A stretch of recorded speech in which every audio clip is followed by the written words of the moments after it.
Any of you who have ever started a home project know what's in your mind and what actually happens can oftentimes take a long time to complete. We started our pond project and our courtyard restoration at Kime Hall exactly a year ago, so what a difference a year can make.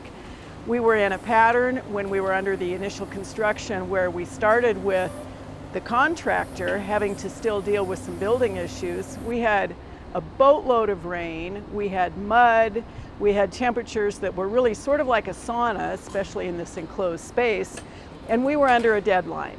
And that happens all the time with both home projects and landscape projects because of course you're really at the mercy of the contractors and the suppliers. We started with a giant hole in the ground that literally took a lot of hands, a lot of equipment, a bucket brigade to be able to get all of that soil and nasty stuff out of the bottom of the pit, where we put in our aqua blocks, which is our water storage system for our recirculating pond. We then dealt with building retaining walls, and they're not just simple small little retaining walls as you can see. We used all sorts of different materials, most of them sustainable, certainly all of them local. We recirculated or repurposed building materials to be able to build the granite walls. We used local cottonwood block to be able to build the steps.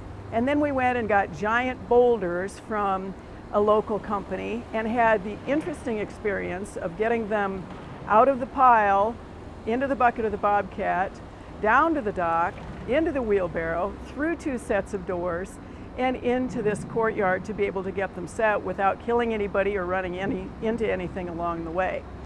That said, we are now in a space that has really changed. And of course, the finishing touches for any landscape space are the plants themselves. After all that work and all that blood, sweat, and tears, the thing that really makes the courtyard shine is the plant material.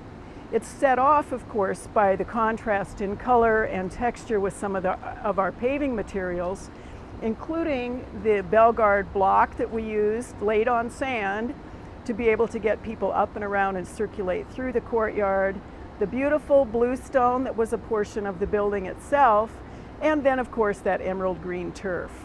The turf, it was the finishing touch, and it went in half an hour, which really wasn't fair, to be able to see those big rolls of sod come in and be laid flat.